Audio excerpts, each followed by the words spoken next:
This community is toxic.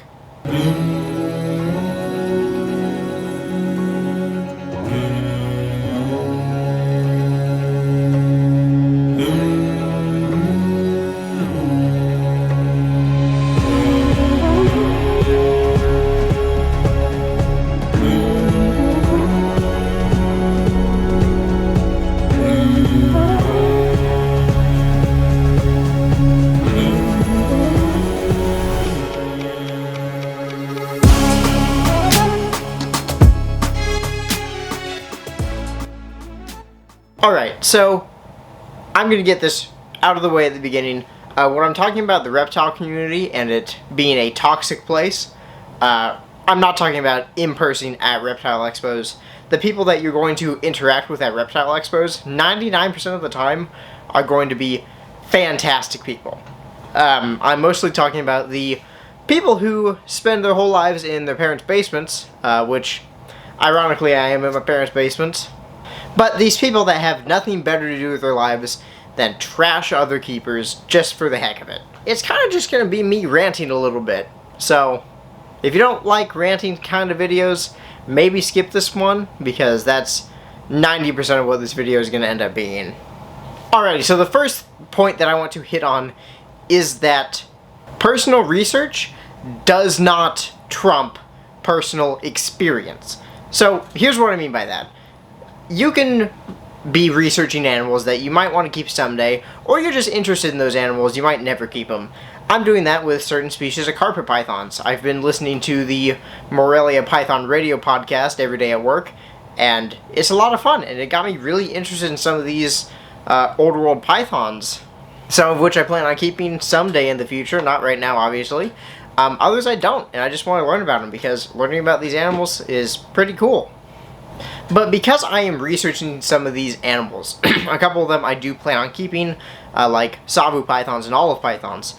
Just because I am researching these animals does not mean I know more than somebody who actually keeps these animals. And that holds true for everybody, because you can do all the research you want in the world, you can look at all the care guides that have ever been written, and personal experience is always going to trump that, because every time you read a care guide, that's exactly what they are. They are guides. They are not saying, here is a bullet point list of things you have to do to have your animals thrive and live successfully. A lot of the time, keepers, when they look at that, they're going to take that information in and think, okay, how can I implement this?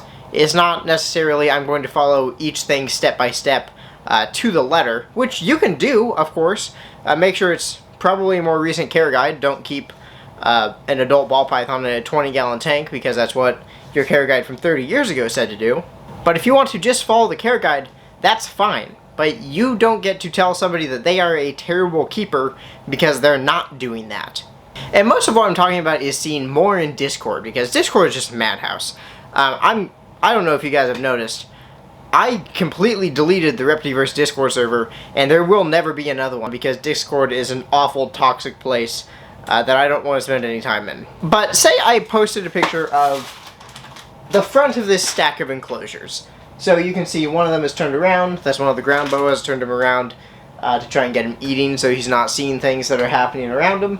And these two enclosures here, you can see they're really covered in moisture. That's because of the humidity in their enclosures, which the snakes are loving, by the way. I have a Burmese python in this enclosure and a reticulated python that you can't see right down there, who is in shed, so that extra humidity is really going to help her shed out. But if I were to post a picture of this stack on a Discord server, I would probably get at least one, probably 5 or 6 comments about why that is just too much humidity, I'm killing my animals, and I'm going to give them respiratory infections. This is not true.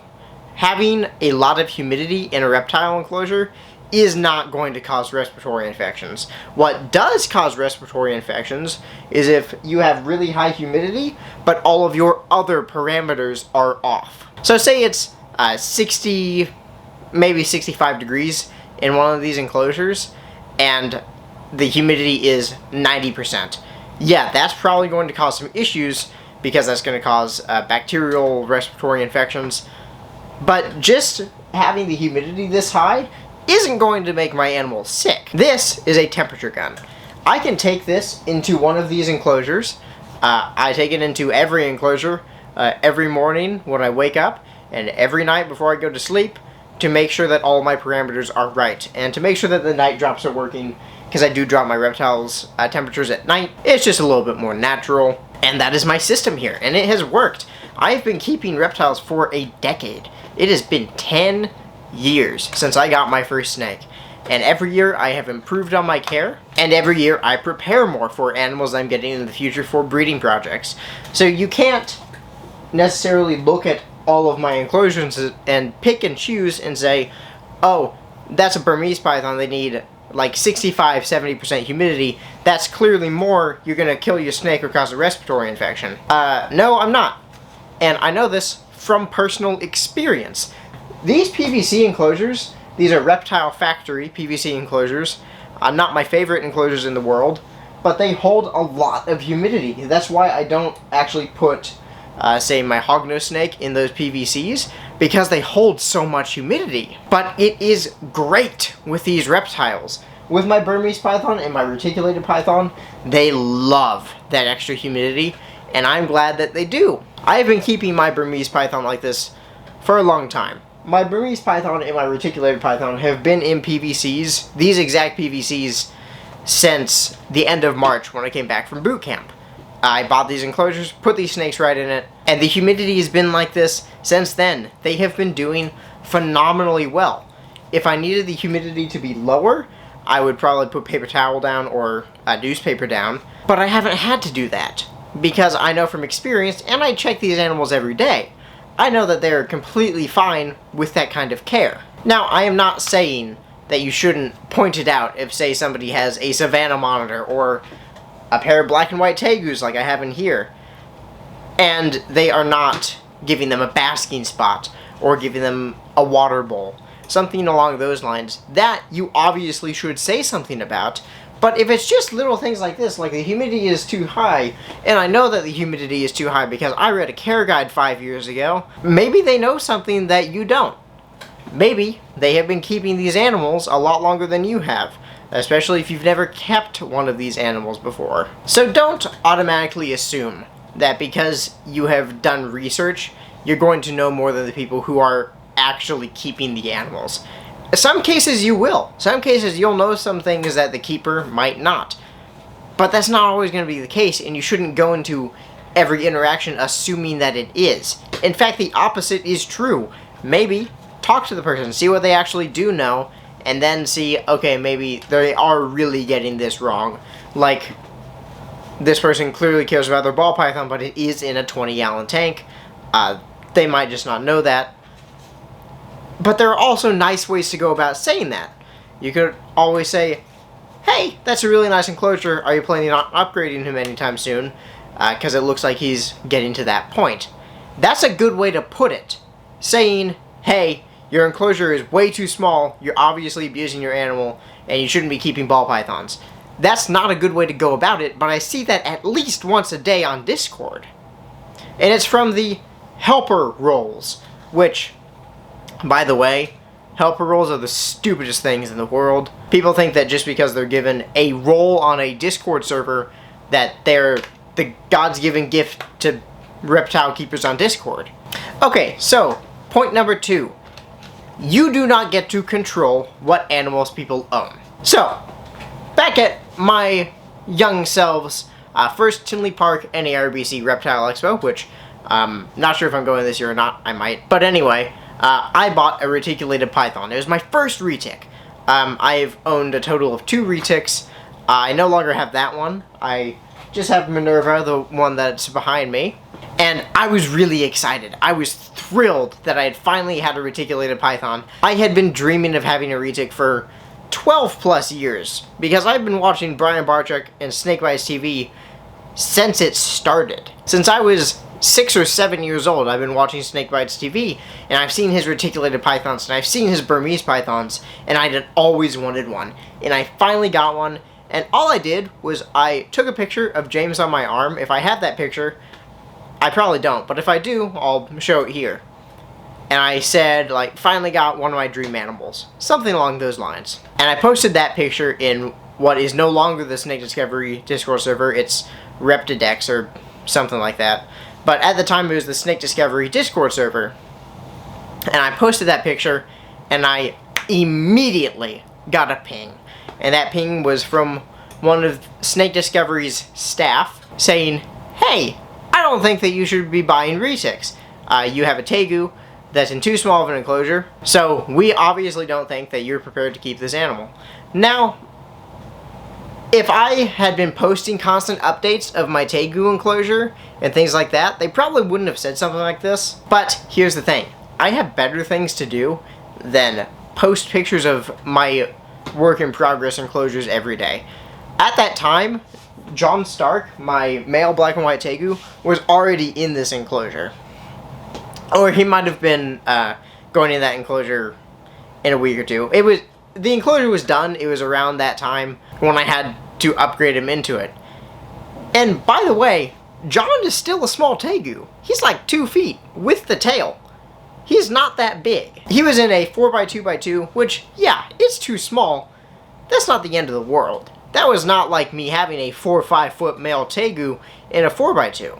But, of course, because I had the animal, he immediately needed to go into an 8x4x4, which he's in now. He's about to go into a 16x8x6 with his girlfriend outside. But because I didn't post constant updates, they decided to say, "You obviously shouldn't own this animal."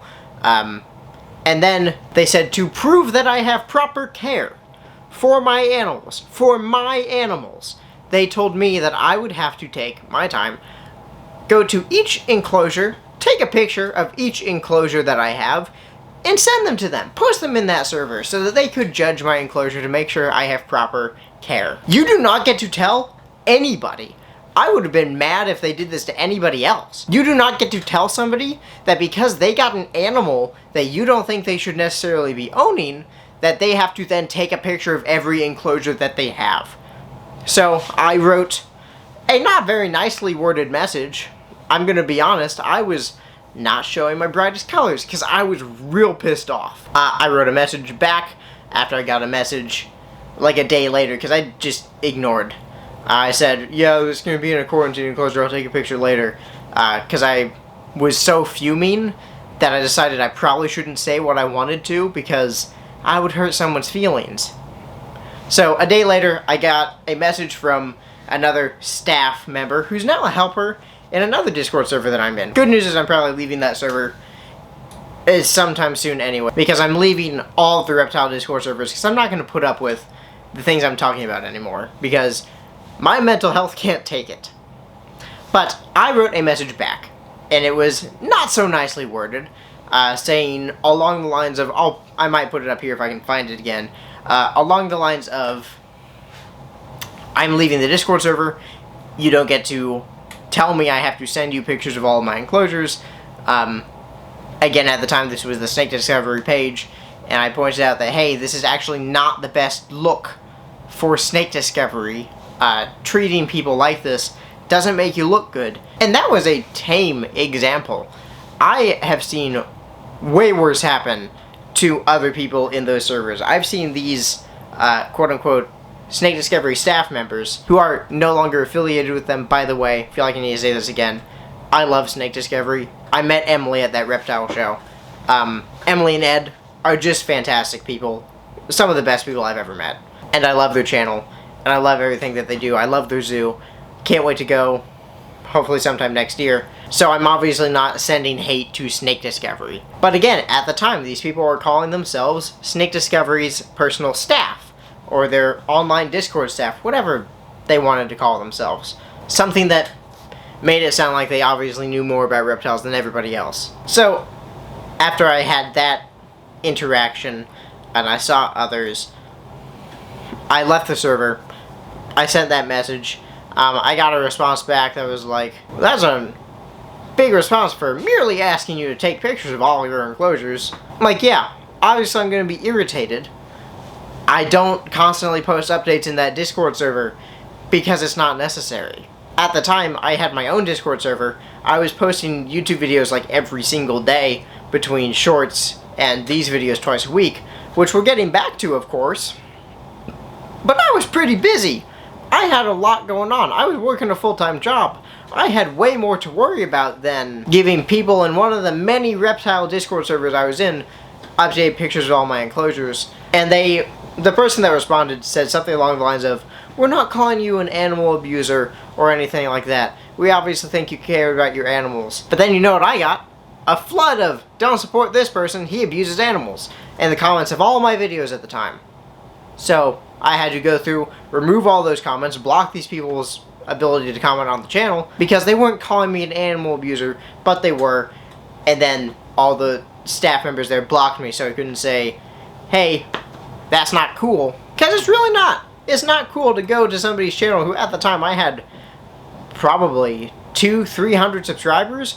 It's really not cool to go to that person's channel and call them an animal abuser. Unless you actively see them harming animals. You don't call somebody an animal abuser. That's way blowing the situation out of proportion. And am I still upset about it today? I guess a little bit, since I've been ranting about it for 10 minutes.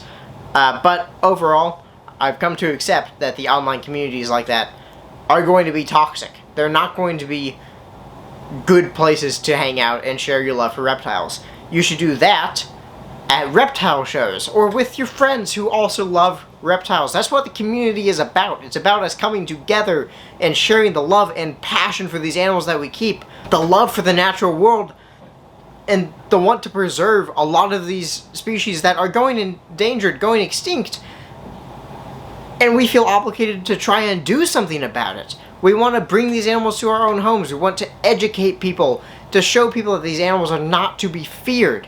That's what this community is all about. It's not about correcting every little thing, every little nitpicky detail that you can pick apart in a single picture. Because one picture does not show the full story. That's not what the community is about, and it does nothing but harm the reptile community.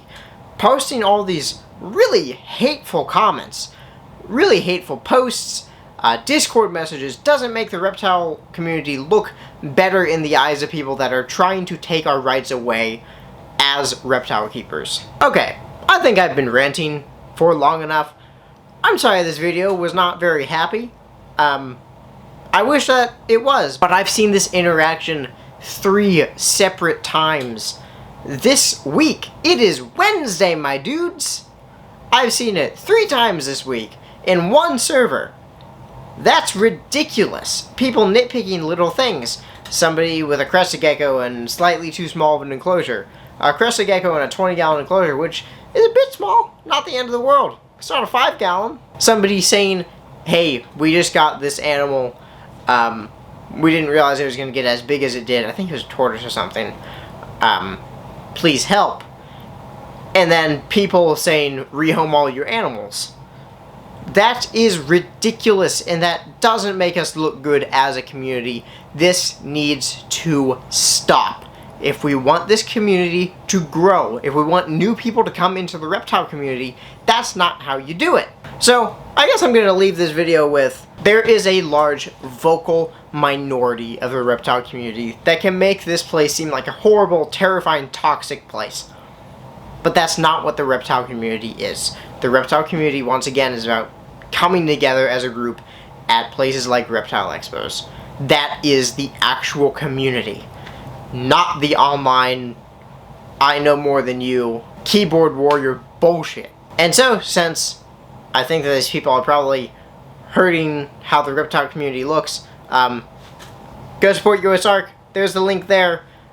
There's always a link in the description of every single one of my videos, so go support USARK. While you're down there, there's also a link to my Patreon page. If you like my videos, want to support what I do here, it's as little as $1 a month. I would greatly appreciate the support. So glad to be back posting videos. This is the only ranty video that I plan on ever posting. I want the vast majority of it to be bright and happy. I'm probably going to be starting this podcast that I've been hoping to do fairly soon. I don't know if I've talked about it very much on the channel, but it's going to be called Constrictor Canopy. I would like to have a new guest on every podcast. It's probably going to be once a month is going to be the podcast.